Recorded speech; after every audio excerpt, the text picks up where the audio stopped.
Saudara dan saudari terkasih, Injil kita pada minggu ini diambil dari Injil Lukas bab 16 ayat 10 sampai 13. Sekali peristiwa Yesus berkata kepada murid-muridnya, "Siapa saja yang setia dalam hal-hal kecil, ia setia juga dalam hal-hal besar.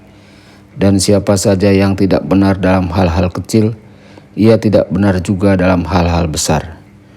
Jadi jika kamu tidak setia dalam hal mamon yang tidak jujur, siapakah yang akan mempercayakan kepadamu harta yang sesungguhnya? Jika kamu tidak setia mengenai harta orang lain, siapakah yang akan memberikan hartamu sendiri kepadamu? Seorang hamba tidak dapat mengabdi kepada dua tuan, karena jika demikian, ia akan membenci yang seorang dan mengasihi yang lain, atau ia akan setia kepada yang seorang dan tidak mengindahkan yang lain. Kamu tidak dapat mengabdi kepada Allah dan kepada mamon." Demikianlah sabda Tuhan. Terpujilah Kristus.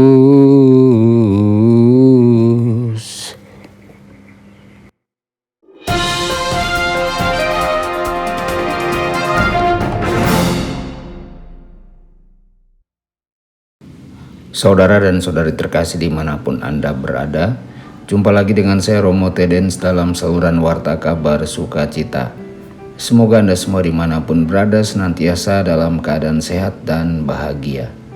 Saudara-saudari, Yesus mengajar para murid prinsip dasar kesetiaan dalam Injil minggu ini. Yesus memberikan doktrin yang sederhana, setia dalam hal kecil, maka setia juga dalam banyak hal. Yesus menyatakan bahwa kesetiaan sebagai kualitas rohani akan mempengaruhi semua hal yang kita lakukan. Misalnya, Anda tidak dapat mengatakan bahwa saya akan menjadi setia hanya ketika saya memiliki pelayanan yang besar.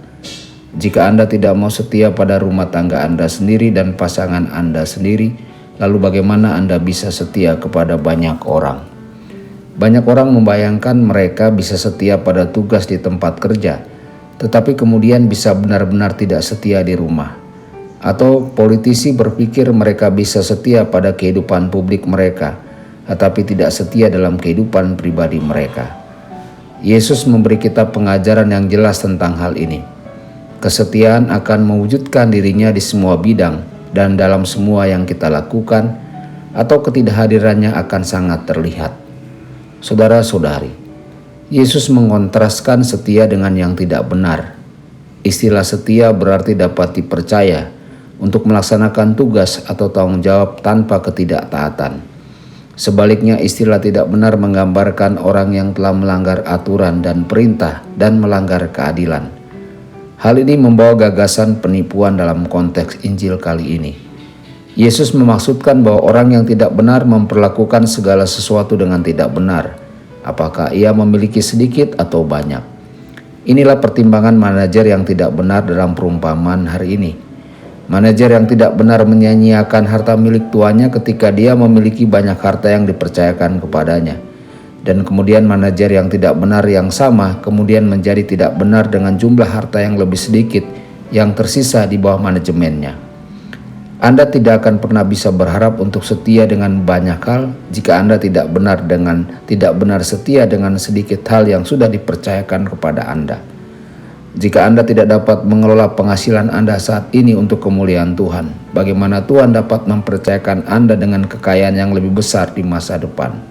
Saudara-saudari, sekaranglah waktunya untuk belajar mentaati Tuhan. Ketika Anda belajar mengelola yang kecil dengan setia, maka Tuhan akan memberkati Anda dengan kekayaan yang lebih besar nantinya. Kesetiaan menyentuh segala sesuatu yang dipercayakan kepada Anda. Ketidaksetiaan menodai segala sesuatu yang dipercayakan kepada Anda, baik dalam hal-hal kecil maupun hal-hal besar. Kita haruslah memilih. Tuhan hanya akan mempercayakan kekayaan sejati kepada Anda setelah Anda mengelola kekayaan orang lain untuk kepentingan Tuhan. Setiap hari Anda harus memilih tuan mana yang akan Anda layani, kekayaan atau Tuhan. Anda tidak bisa memiliki keduanya. Entah Anda akan mencintai Tuhan dan membenci kekayaan, atau Anda akan mengabdi pada kekayaan dan membenci Tuhan. Pilihlah untuk melayani Tuhan hari ini, dan jadilah pengelola kekayaan Tuhan yang dipercayakan kepada Anda, baik kekayaan itu besar maupun kecil. Tuhan Yesus memberkati dan menyertai Anda semua. Sabda Allah adalah kebenaran. Sabda Allah adalah kehidupan. Mari kita mencintainya, mari kita menghayatinya, ya Tuhan.